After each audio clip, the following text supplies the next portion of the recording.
We're starting our series on moral dilemmas in the IDF.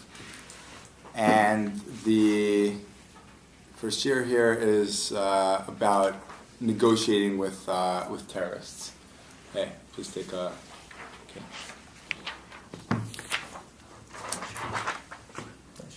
Okay, so obviously this issue was very relevant earlier this year when Israel cut the deal with Hamas to release Gilad Shalit, and there were some people who claimed that halachically they have sources that show that it's forbidden for the government of Israel to release the terrorists that they released in order to get back Gilad Shalit. And I think it's worth trying to explore and take a look at a few sources here. Obviously, this is not going to be, look at the number of sources you have. It's not going to be a complete study of the whole issue, but I think we'll get at least the idea that it's not so simple and that you can't just go ahead and claim there's a source, for one way or the other. Rather, it really is a complex issue that's up to the experts in government to really figure out what to do in these situations. Did you want to ask something? I thought they were going to say something. Oh no! I just remember asking somebody in Israel about that, and they said because of that one person was worth a lot. I mean, I still don't understand why they gave 1,000, but right. But yeah, I mean, so yeah, I heard people say that so it shows how much more we're worth, but honestly, that's not really so true. I think because it's more practical. The fact is that we do have thousands of Palestinians in our jails, whereas they had at that time one prisoner, and today we're assuming that there's no one. So you know what I mean? It's sort of like, I hate to say it in this way, but it's sort of like supply and demand. Yeah. Again, I hate to put it in those kind of terms. Like but the fact is that they had, if they had 1,000 of our people, so then it would make sense. We're arguing 1,000 for 1,000, but to them it would be, I think, meaningless if we just let out one person. And I understand that, it's not. It hurts me. It hurts me very much to let out even one terrorist. These people have blood on their hands. If they have the chance, they'll do it again. But just thinking in practical, I don't think that could be criticized as far as that doesn't make sense as far as the price.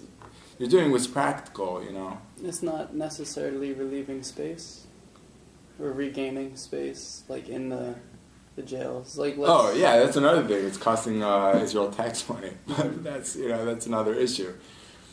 I heard one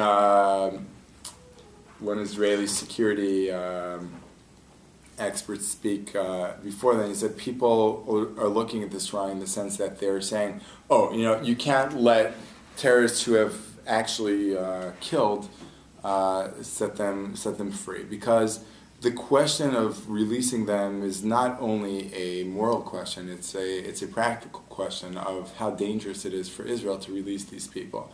So if you release a person who's crippled and has Alzheimer's and he's just incapable of doing anything afterwards, it could be that this person is a terrible human being, and it's going to be obviously up to God to figure out exactly what kind of punishment this person deserves.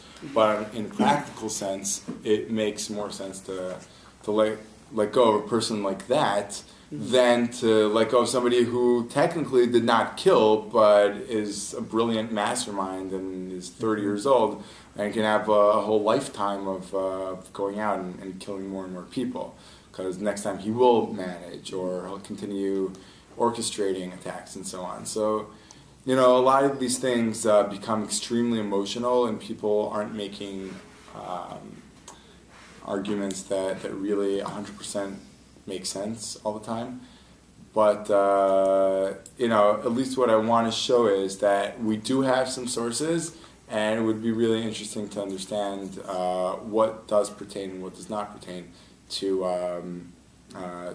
these kind of situations, like we saw with Gilad Shalit.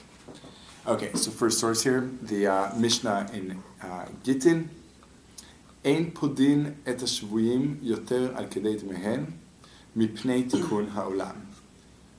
So you do not ransom prisoners for more than they are worth for the sake of worldly welfare.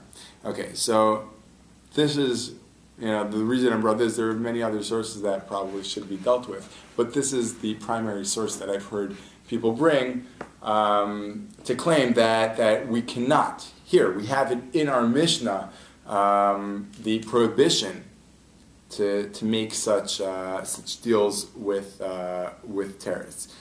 You cannot pay what is not generally acceptable, which again, it seems almost ridiculous to discuss it in these terms. What do you mean? Usually kidnappers ask for $500,000. Okay, so that makes sense. So that's going to be fine.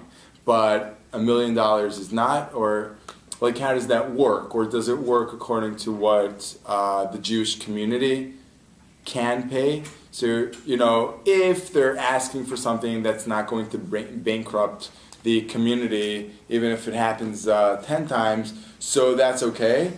But if it's, if there's a financial danger there, so then it's not okay. It's a little hard to define what exactly does that mean, how much they are worth. Because obviously we're not talking about their objective worth.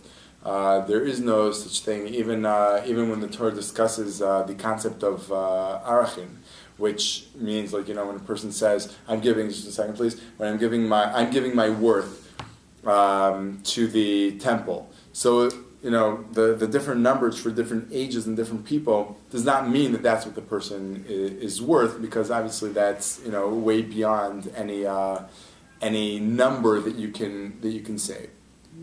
So what exactly is their worth is an open question. Yeah, please. Yeah, I was wondering who exactly came up with the numbers of who was getting what, or was it negotiated? Yeah, it was heavily negotiated. Most of the talks, I think, were, all the talks were not direct. But some of the talks, I think, were secretive, and a lot of the process was not really revealed to the media. We had Egypt involved. He came back through Egypt. The Germans were very much invested in this. Oh, wow. So it was all, indirect negotiation. Mm-hmm. So and the main controversy in Israel was about not so much actually about the number. Again, in a practical sense, I think people can grasp this, that we have one prisoner in their possession, they have thousands, so, thinking of percentage, they're giving us 100% of what they have, and we're giving them 30% or less, or whatever it is. It's more about the list of people, which A, on a practical sense, what harm can they do, and B, which is no less of an issue, was a very, very emotional issue. When people know that this person murdered their family members, and they see him go free. It's unbearable pain. What were you going to say, Frank? I don't know if it's just a random, not relevant thing, but what exactly do they mean by worldly welfare? And the reason why I ask that is because the way I'm reading it is that it says, you should not pay ransom for more than they're worth for the sake of worldly welfare. But if you don't have worldly welfare, can you still, pay an excessive? Right, okay. So I hear you. The way it should be punctuated is mipnei tikkun ha'olam, right? It's the reason. It's the reason for this law. The reason we have instituted this law is for the sake of worldly welfare. Because if we will not keep it this way, it's going to become chaos. Like they see it works. They ask for $10 million. So then we start talking to the richest Jews all over the world and put together the money. So obviously the next day it's going to happen again and again, and it's impossible to live that way. So if we don't draw the line at a certain point, so it's going to get out of hand. An interesting question is, why will it not get out of hand even if we pay $10? I mean, if they see it works, so it works. The United States has a very strict policy that they will not negotiate with terrorists. They will do anything in their power to get back POWs. They will actually, sometimes compromise innocent lives in order to, in different operations to get back POWs. But they will not negotiate with terrorists because they want to show zero tolerance and it's not going to work. So the question is, why is there a difference between $100 and, $100,000? Once they see it works, they are motivated. So, again, I'm leaving this a bit open because I want to focus mainly on later responsa that dealt with these kind of issues. Okay.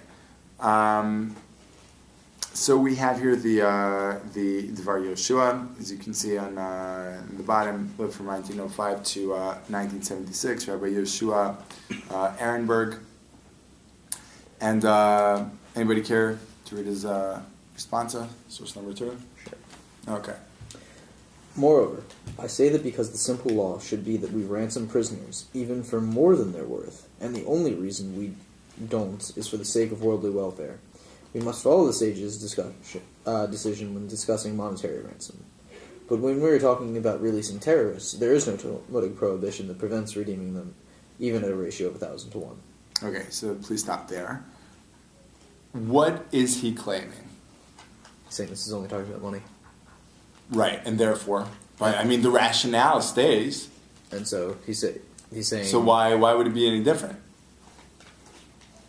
Saying because this is a direct prohibition and therefore applies directly to what it's talking about.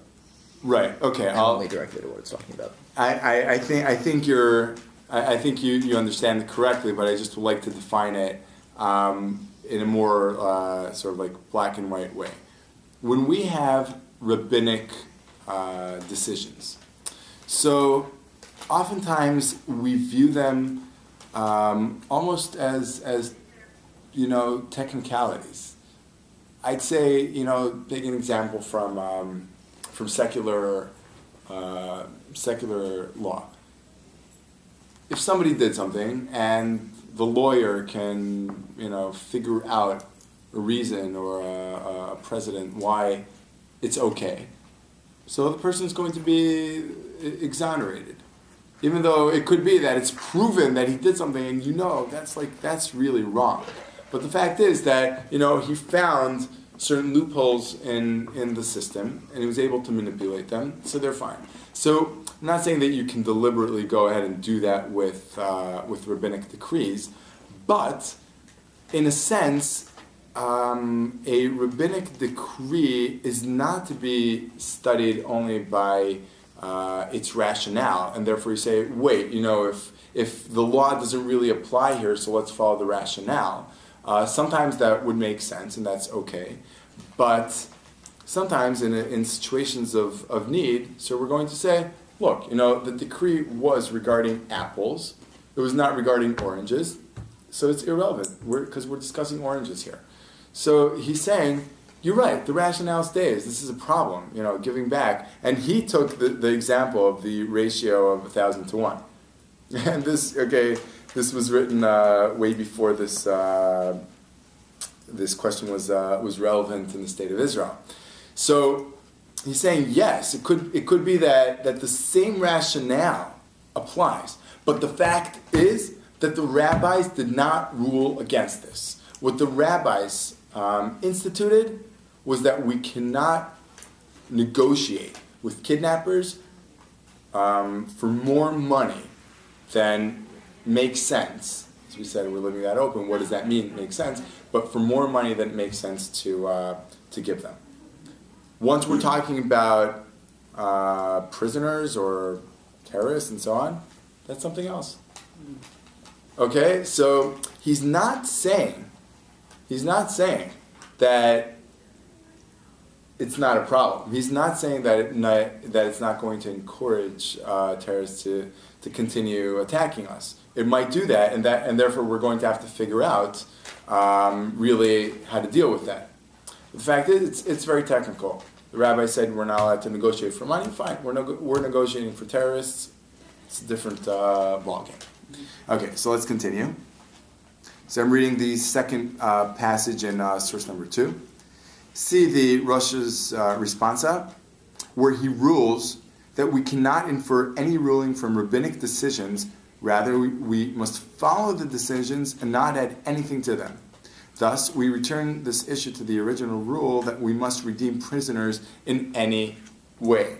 So, he gives further reference to the Rosh, Rabbeinu Asher, one of the greatest medieval scholars, and he straightforwardly says this, that what we can learn from rabbinic decrees is only what they ruled. Nothing, you can't say, oh, this case is similar and so on. We do not do that. And because the basic law is that, yes, we should negotiate for every single person who is captured, so once we do not have a rabbinic prohibition directly targeted against this kind of negotiation, so we go ahead and negotiate. Because, that really is the default position that we should be taking, is trying to do anything in our power to return that person. Only when we have a prohibition against that, such as giving an exaggerated sum of money, then we cannot do it. Then he concludes here, therefore we must redeem the prisoners, even if you will say that freeing terrorists is considered to be more than their value. Okay, so, there as in not the terrorists, right? There as in the prisoner that we're trying to get back, even if you say, wait, that's more than what he is worth, which again is not his objective worth, rather trying to foresee the future and see, are they going to try even harder now to attack us? The rabbis did not prohibit that, and therefore we can go ahead and make the deal. Yeah, please. Do the Arabians not get a lot of prisoners? I mean, is there a reason why they couldn't have waited until they had one more prisoner, or is it every time they get one, they're ready to negotiate? Well, first of all, they know that we're going to negotiate. Mm-hmm. But I think it's even more technical than that. Their military power is really nothing compared to our military power. The fact that we fight morally and don't just, there are some countries that if one rocket were sent into their cities, and rockets are being shot all the time into southern cities in Israel, and they're getting further and further north. There are countries that if one rocket would have been shot into their cities, that's it. That would be the end of everything. They could care less about what the world says, about morality, innocence, doesn't matter. Israel is a nuclear superpower. Like, we can go ahead and just go crazy. We don't do that because I personally agree that it's immoral. But just the fact that we restrain ourselves and fight guerrillas on their terms doesn't mean that they're up to the same level. The basic fact is that they don't have the military power to really to capture thousands of prisoners the way we do. Mm-hmm. So there's obviously a lot more to be said about that. So it sounds. I don't have the answers. Like, I don't know what should be done militarily, but definitely we do have much more power. Okay. So that was approach number 1. Okay, we can't infer from the Mishnah that discusses not negotiating with kidnappers. Okay, think of the time of the Mishnah. Think about Europe. Think about most of Jewish history. The deal was people wanted money, so they knew that Jews care a lot for each other, so they'd go pick up a Jew and get money. Hey, it's a good deal. And then we decided to draw the line and say, at a certain point, we're not going to negotiate because then it's going to get totally out of hand. So first approach was, oh, this is irrelevant because that's talking about money and this is talking about other currency. It's almost as if if he said the currency were in salt, just the way the Romans used to handle currency. Oftentimes people were paid in salt and other substances. So, hey, we're talking about money, not about salt. Fine. So here the currency happens to be other human beings.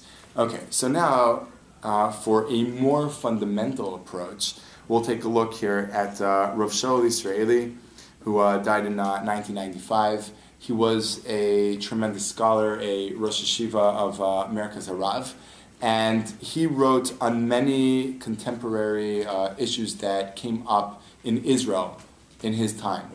And I think it's fascinating to see what he has to say about this issue. Just a little background. This piece of responsa was written during the Entebbe kidnapping, not kidnapping, what was it called when they lost the word, when they take a plane, hijacking. It just escaped me. So they had hijacked a plane to Entebbe, and in the beginning what happened was they were debating whether or not to negotiate with the terrorists, and they sort of gave them the feeling that they are going to negotiate with them. And then, meanwhile, in the background, they sent in Israeli troops who saved all the people who were hijacked and brought them back to Israel. So during that time, Rav Shaul Israeli was asked whether or not we are allowed to negotiate with the terrorists. Again, main question being, as we saw in the Mishnah, that generally negotiating with kidnappers would not be permissible. So here he says, source number 3. And okay, obviously I pulled out a very specific piece. It's a long piece, but he says, in conclusion, we learned that if, for instance, a person pays for a kidnapping insurance policy with high ransom coverage, in this situation, the company has a commitment towards this individual, and they're merely acting in his name. That is, when paying the ransom. Actually, I should have brought a little piece before. He makes a very important distinction between society paying for a person and a private person laying out the money. Meaning, if a very rich person can afford to pay the kidnappers, so that doesn't apply to the Mishnah that we read before. We were talking about general welfare for the world. Here, it's between him and the kidnappers. If he has $50 million and the kidnappers say, if you pay us $50 million, we'll let you go, it's up to him. He can make that decision. It's not the same as saying that society has to lay out $50 million. Okay? So he's saying, so in the same sense, because we have that distinction, what happens if the person doesn't have $50 million, but he pays an insurance company for kidnapping insurance? And, I'm sure people who are worth a little more than our personal net feel the need to cover themselves for that. So he says, obviously that's permissible. That's not going against the prohibition in the Mishnah. You're allowed to do whatever you want if it ends up being you personally paying forward. So you personally paying forward can either be out of your own bank account, or you made an agreement with a private firm that they will pay in the event that you will be kidnapped. Okay, so he continues.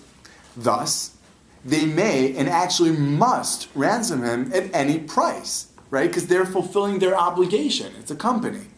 Just as they have obligated themselves to do in return for his premiums, he's paying them. They're obligated to go and make sure he's released, and they're just doing their job, and that's fine. It's not going against the rule. In this case, there is no prohibition to redeem the person for a higher price than he is worth, because it is generally permissible for an individual to ransom himself at any price, and the insurance company is paying in his name, just as I said before. Okay, so that's talking about an individual who either has money or bought some good insurance. According to this second passage, it seems that we should view the state's obligation to redeem prisoners of war as being akin to obligation of an insurance to the obligation of an insurance company. So this is a much more fundamental claim. When you're fighting for a country, so there's an unwritten insurance policy. The government has promised you that they will do anything in their power to get you back in the event that you are captured. So that is the exact same thing, in Rav Israeli's eyes, as somebody going ahead and paying an insurance company. So by you participating in protecting any given country, it's as if you personally purchased an insurance policy that makes sure that whatever the price is, they're going to get you back. Those who went to war in the name of the state to protect the people of Zion have an unwritten yet obvious agreement with the government that it will do whatever it can within rational limits that do not compromise its general safety. Okay, that's an important parenthetical comment. To redeem them in the event that they be taken as prisoners of war. So you see that these parentheses are very important. He says, okay, whatever is within rational, where the word is rational limits. Okay, so bottom line is, if you ask Rav Israeli personally what he thinks about these kind of agreements, he would say, you need experts to decide, is it within rational limits? We don't have the prohibition that is in the Mishnah, because this is like an insurance policy that every soldier in the IDF has with the state of Israel, and the experts have to figure out what are the rational limits, what makes sense as far as the general safety. Obviously, we're not going to go ahead and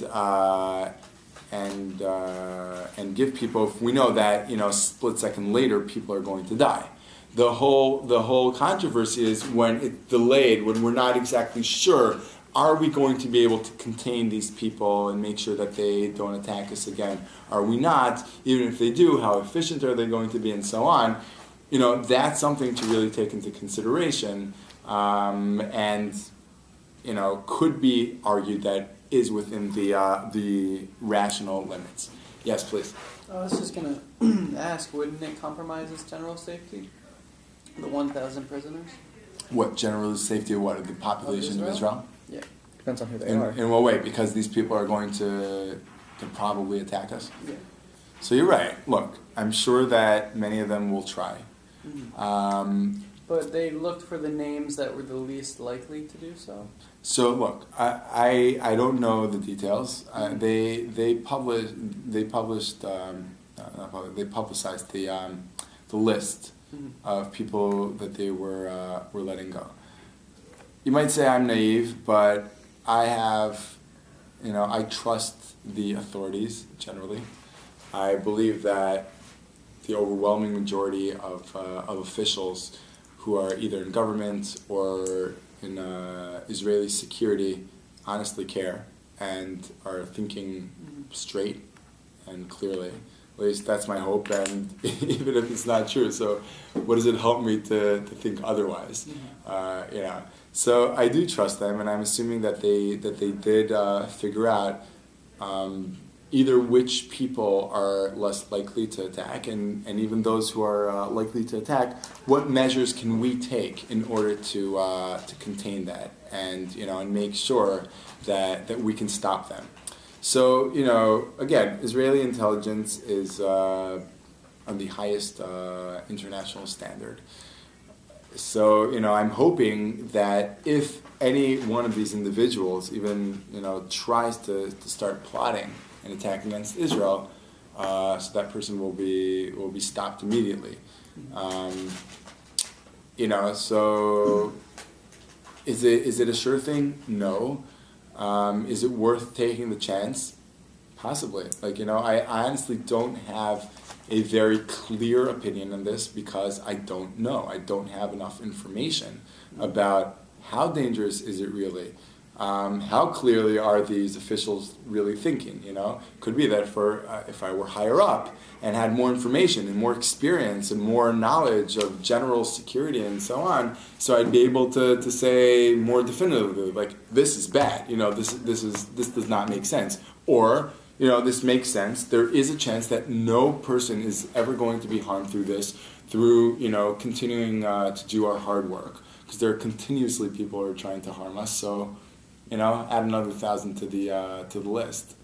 It sounds sad, but it's really the way it is. So it could be that the officials are saying, hey, we're able to day in and day out contain the situation.